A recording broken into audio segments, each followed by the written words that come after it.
Assalamualaikum. Hi friends, welcome back. Zainusfoodtube എല്ലാവർക്കും സ്വാഗതം. ഇന്ന് നമുക്ക് ബീഫ് കൊണ്ട് ഒരു ഐറ്റം ചെയ്യാം. ബീഫ് വരട്ടിയത്. വളരെ ഈസിയായി എന്നാൽ സ്വാദ് ഒട്ടും കുറയാതെ എങ്ങനെ ബീഫ് വരട്ടിയെടുക്കാമെന്ന് നമുക്ക് നോക്കാം. വീഡിയോയിലേക്ക് പോകുന്നതിന് മുന്നേ നിങ്ങൾ ഈ ചാനൽ ആദ്യമായിട്ടാണ് കാണുന്നതെങ്കിൽ ഒന്ന് സബ്സ്ക്രൈബ് ചെയ്യുക. കൂടെ ബെല്ലൈക്കൺ കൂടി ഒന്ന് പ്രസ് ചെയ്താൽ ഞാൻ വീഡിയോസ് ഇടുമ്പോൾ തന്നെ നിങ്ങൾക്ക് നോട്ടിഫിക്കേഷൻ കിട്ടും. പിന്നെ എൻ്റെ കിച്ചണൊന്ന് മാറിയിട്ടുണ്ട്. ഞാൻ മോൻ്റെ അടുത്ത് വന്നിട്ട് എടുത്ത ആദ്യത്തെ വീഡിയോ ആണിത്. പക്ഷെ ഇപ്പോഴാണ് പോസ്റ്റ് ചെയ്യാൻ പറ്റിയത്. എൻ്റെ പല വീഡിയോയിലും നിങ്ങൾ ഈ കിച്ചൺ കണ്ടിട്ടുണ്ടാവും. മോൻ താമസിക്കുന്ന വീട്ടിലെ കിച്ചണാണിത്.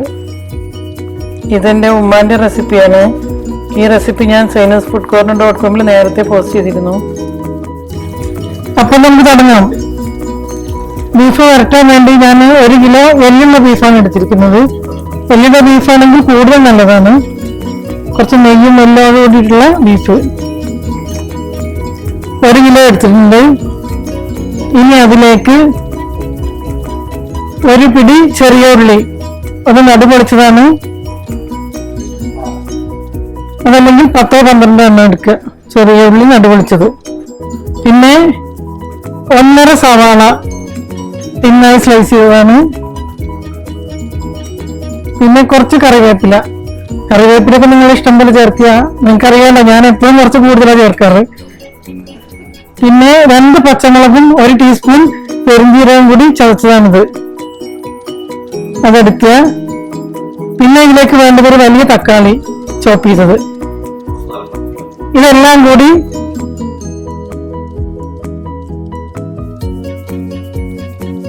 ബീഫിലേക്ക് ചേർത്ത് കൊടുക്കുക.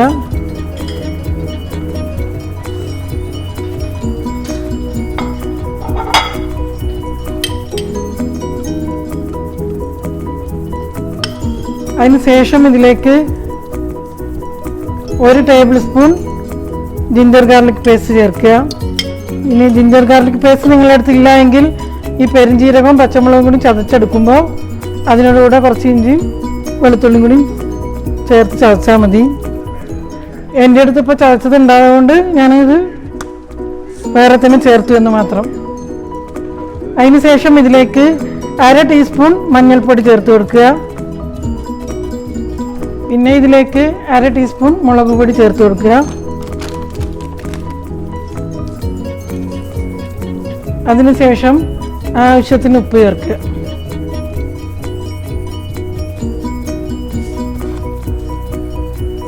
ഈ ഒരു റെസിപ്പിക്ക് ഞങ്ങളുടെ നാട്ടിൽ ബീഫ് കുഴച്ച് വെക്കുക എന്നും പറയാറുണ്ട്. ചില ഭാഗത്തൊക്കെ അങ്ങനെയാണ് പറയാറ്. അതിന് ശേഷം ഇത് നന്നായി ഒന്ന് തിരുമ്മിയെടുക്കുക. ബീഫിൽ മസാലയൊക്കെ പിടിക്കുന്നത് വരെ നന്നായി ഒന്ന് തിരുമ്മിയെടുക്കുക. ഇതിലേക്ക് മറ്റു മസാലകളൊക്കെ ചേർക്കുന്നുണ്ട്, അത് പിന്നീടാണ് ചേർക്കുന്നത്.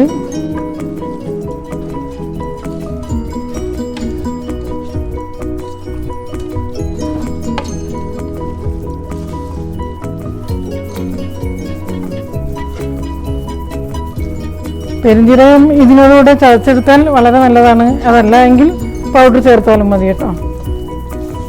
ബാച്ചിലേഴ്സൊക്കെ ചെയ്യുമ്പോൾ പൗഡർ ആക്കി വെച്ചാൽ പെട്ടെന്ന് ചെയ്യാം. ഇത് ബാച്ചിലേഴ്സിന് പറ്റിയ റെസിപ്പിയാണ്. ഇപ്പോൾ ബീഫ് നന്നായി തിരുമ്മി എടുത്തിട്ടുണ്ട്. മസാലയൊക്കെ കണ്ടോ നന്നായി പിടിച്ചിട്ടുണ്ട്. ഇനി നമുക്കിതൊന്ന് വേവിച്ചെടുക്കാം.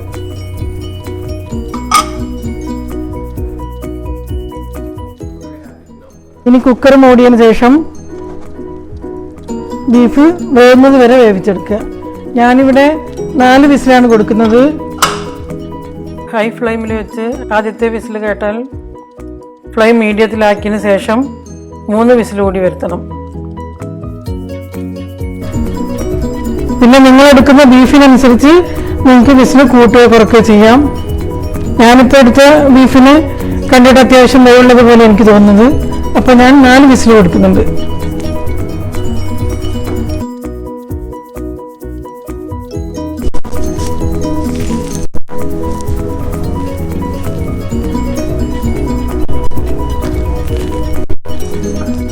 അപ്പോൾ നമ്മുടെ ബീഫ് നന്നായി വേവട്ടെ.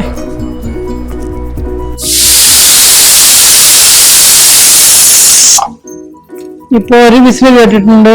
ഇനി ഫ്ലെയിം മീഡിയത്തിലാക്കി 3 വിസിൽ കൂടി വരുത്തുക. അതിന് ശേഷം ഇത് ഓഫാക്കാം.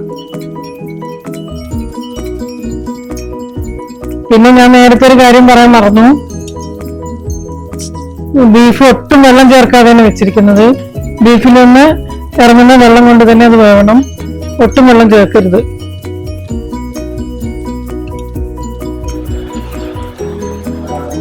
ബീഫ് ഞാൻ നേരത്തെ പറഞ്ഞ പോലെ 4 വിസിൽ കൊടുത്ത് ഓഫാക്കിയിട്ടതാണ്. ഇപ്പൊ ഇത് നന്നായി വെന്ത് വന്നിട്ടുണ്ട്. ഇനി ഇത് മാറ്റി വെക്കാം. അതിനുശേഷം വേറെ ഒരു പാൻ എടുത്ത് അടുപ്പിലേക്ക് വെച്ച് ഫ്ലെയിം ഓൺ ചെയ്യുക.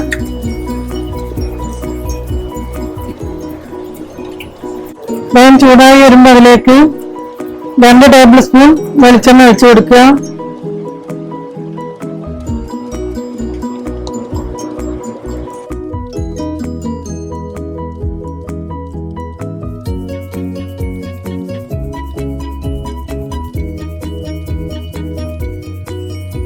അതിനുശേഷം ഇതിലേക്ക് കുറച്ച് കറിവേപ്പില ചേർത്ത് കൊടുക്കുക.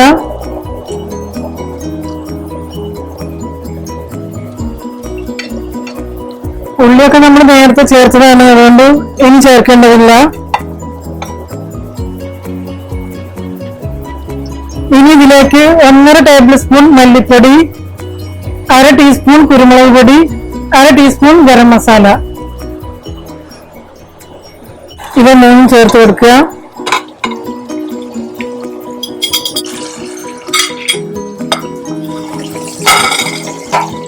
അതിനുശേഷം നന്നായി ഒന്ന് ഇളക്കി കൊടുക്കുക.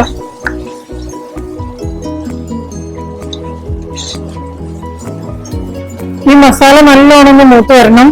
അതുവരെ ഇത് ഇളക്കി കൊടുക്കുക.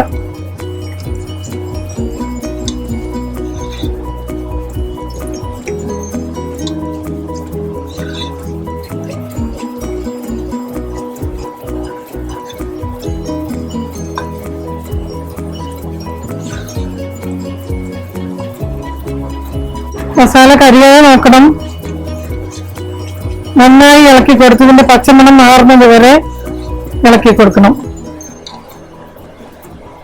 ഇളക്കി കൊണ്ടേ ഇരിക്കണം, അതല്ലെങ്കിൽ കരിഞ്ഞു പോകും. അത് ശ്രദ്ധിക്കുക. ബിഗിനേഴ്സ് ഒക്കെ ആണെങ്കിൽ കരിഞ്ഞു പോകാതെ പ്രത്യേകം ശ്രദ്ധിക്കണം. അപ്പൊ ഫ്ലെയിം ഒന്ന് കുറച്ച് കൊടുത്താൽ മതി, എന്നിട്ട് മൂപ്പിച്ചെടുത്താൽ മതി.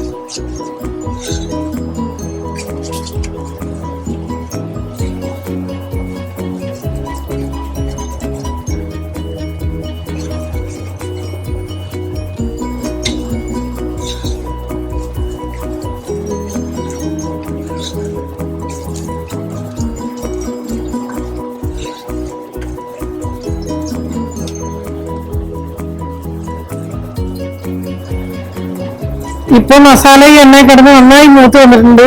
ഈ സമയത്ത് ഇതിലേക്ക് നമ്മൾ നേരത്തെ വേവിച്ച് വെച്ചിരുന്ന ബീഫ് ചേർത്ത് കൊടുക്കുക.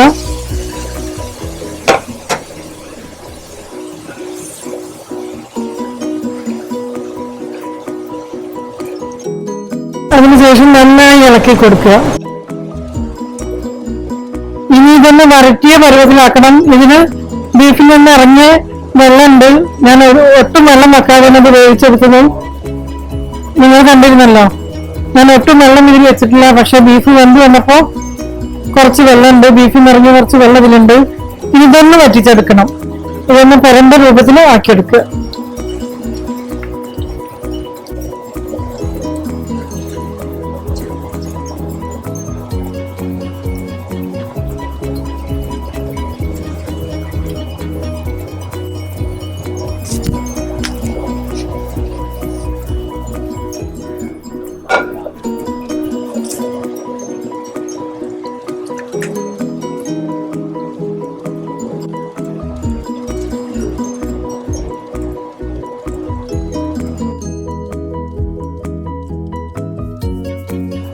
ഇറച്ചിയില് മസാല ഇങ്ങനെ പരണ്ടിരിക്കണം. ആ പരുവത്തിന് മതി.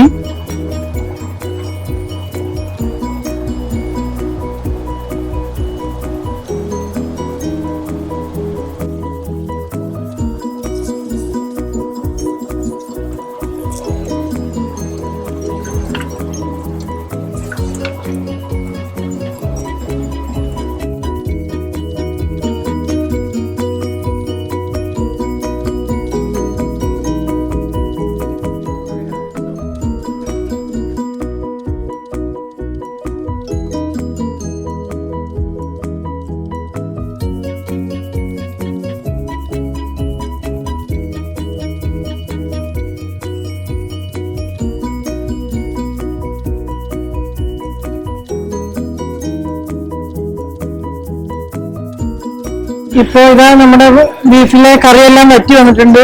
ഈ സമയത്ത് ഇതിലേക്ക് കുറച്ച് കറിവേപ്പില ഒന്ന് പൊട്ടിച്ചിട്ട് കൊടുക്കുക. അതിനുശേഷം 1/2 ടീസ്പൂൺ വെളിച്ചെണ്ണ ഒന്ന് തൂവി കൊടുക്കുക.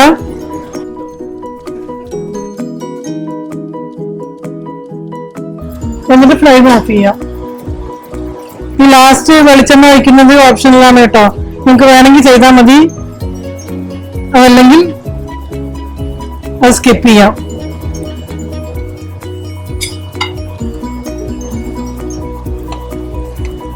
അപ്പോൾ ഫ്രണ്ട്സ്, നമ്മുടെ ടേസ്റ്റി ആൻഡ് എമ്മി ബീഫ് വരട്ടിയത് ഇവിടെ റെഡി ആയിട്ടുണ്ട്. ഫ്രണ്ട്സ്, ഈ വീഡിയോ നിങ്ങൾക്ക് ഇഷ്ടപ്പെട്ടാൽ തീർച്ചയായും നിങ്ങളത് ട്രൈ ചെയ്ത് നോക്കണം. എന്നിട്ട് നിങ്ങളുടെ ഫീഡ്ബാക്ക് കമന്റ് ബോക്സിൽ അറിയിക്കുക. അതുപോലെ തന്നെ ഷെയർ ചെയ്യാനും ലൈക്ക് ചെയ്യാനും മറക്കരുത്.